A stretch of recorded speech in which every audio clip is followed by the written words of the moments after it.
elections. No, hindi totoo yun na mangyari yung ganyan. Na lahat bilhin niya. Sabi nila maubos yung pera. Hindi naman ganun nangyari sa reality. What they do is, with the ruling of the Supreme Court on a per station basis na, di ba? At least ang mangyari na maganda dyan is they have the choice of the area where they have to place or the station where they'd like to place. Okay. So if you would like, say, if you are weak, what their basis mostly is the areas where they are weak. So if a candidate say, I'm weak in Southern Mindanao, I'm weak in Northern Philippines, dyan na siya maglalagay. Again, you correct me, no? Because you're the expert here. If you're talking about leveling the playing field should be in terms of course, you're opening the opportunity, but financial spending, because this is where it all boils down to, eh. Yes, yes. Limitation on the individual candidate spending and party spending. Yes. So as long as he keeps within that budget, how he spends that is, the COMELEC should not meddle with that. Yes. If he wants to spend his entire budget on radio and TV, wala kang pakialam, hindi ba dapat? Sa kanya yun.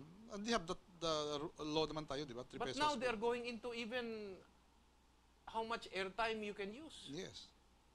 Yeah. So how do you, I can understand if they say na ito, idididak itong oras na ito dahil binayaran mo. Then you are limiting the amount of money. Pero kung ang media ang nag-imbita sa'yo, bakit pati yan idididak mo?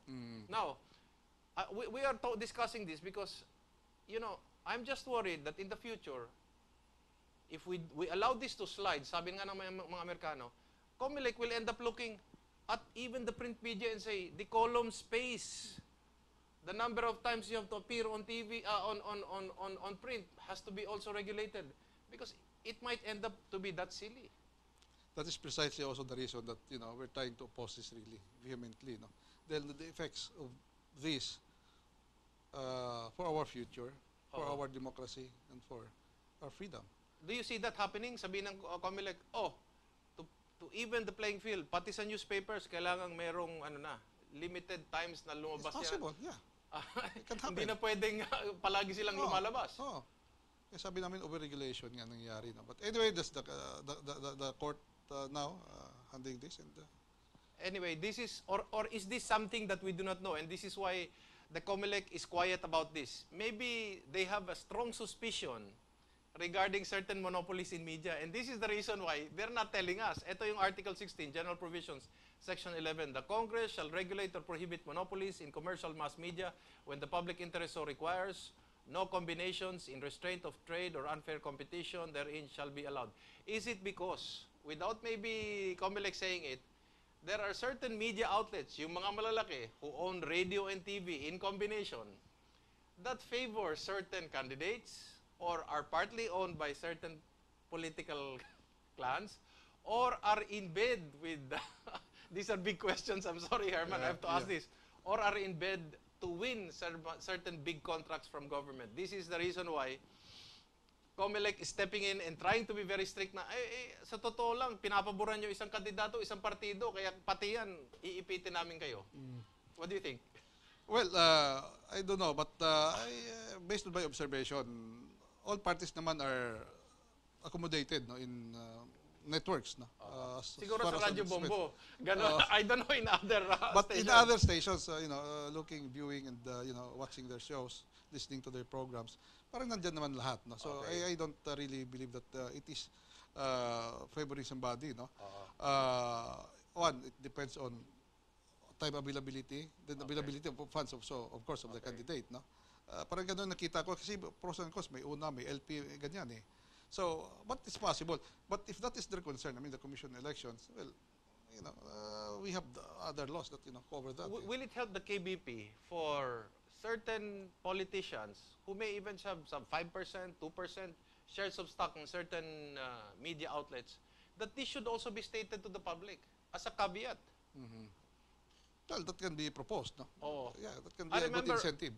I remember one TV station before, in their news and current affairs, after their news reporting, would always say that this TV station owns an interest in this particular business. Hindi ba mukhang tama yun? Yeah. Oo. And don't you think pwede natin gawin yun? That if there are certain stations owned by certain politicians, dapat ipaalam din yun sa publiko? Dapat. Because, if you are a politician, di ba, it should not be, if you're a media man, Kasi gagamitin yung radyo gagamitin yung radyo, At yung no? TV, That should no? not be the case. Oo. Oo. Are there certain monopolies in our country? Well, as of now, no, I cannot see that happening. No? I mean that's not the case at this time because Okay. that has been addressed long before. Eh. Mm. Noon, may action na nga, even during martial law years, that we were limited only to 5 stations, 5 FM, parang ganyan. Eh. Then you cannot own newspaper if you have already the TV and the radio stations. No? And but of course, businessmen are businessmen. Correct. They would try to go into, having more businesses as much as possible. But as I said, there are mechanics, Combinations. Sabi nga sa Constitution, combinations. Yes. Oo. Well, yun nga, may mga mechanism man in our society that can that will be able to address that. Eh. They'll not allow that naman. People will not patronize you if they look at you as somebody who just eat up everybody, di ba? Well, do you think Congress should look into this? Should restudy this?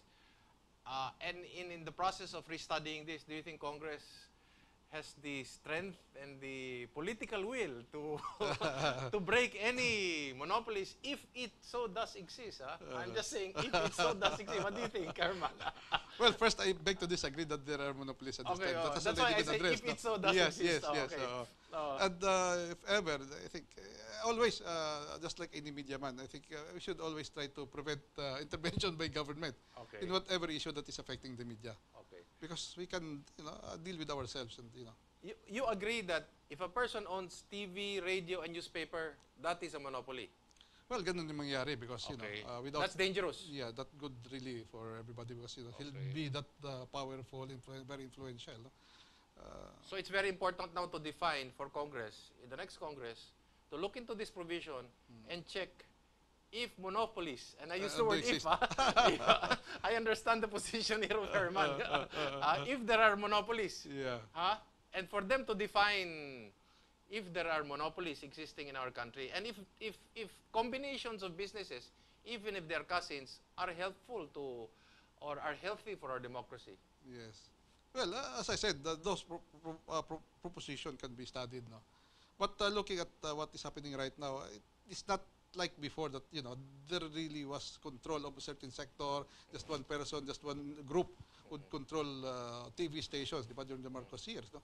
And that has been, as I said, corrected na rin. Herman, why do you think we should be worried about people controlling mass media for that matter? Let's say I controlling TV, radio, and newspaper. That will be my last question for you. Well, of course, we all exist because of one, our families, of our country. Whatever is good for our country, that is where we have to go. If there's something that is being done by one group, one person that is not good for us, people of this country and our country, the Philippines, then we have to do something about it. We have to help each other out. No? Mas malaking influence mo, no? Yes, malaking influence mo. If it is already, You can sway ideas. you have and already become very powerful and you can sway ideas. you have your own agenda. If you have vested interest, then ultimately there'll be something. So, one aspect of your existence that will suffer. The public will also be affected. And you can bamboozle certain politicians to accept Yes, a lot certain of, positions. not only politicians, but all other sector of the society. You can Okay. bamboozle them because of the super clout that you have. Okay, wala na po tayong panahon. It was very fun, no? I'm very glad to have guested ang presidente po mismo ng KBP, si Herman Basbanyo, taga Iloilo po ito. And we can do this another time. Hopefully, we can discuss other things, especially with the elections almost at our doorstep. Ako po si Eric Espina, palagi po nagsasabi sa inyo, magmasid, makialam, higit sa lahat ay manindigan. Dahil wala pong magmamahal sa Pilipino kung hindi ang Pilipino. Daghang salamat, maayong gabi kaninyong tanan.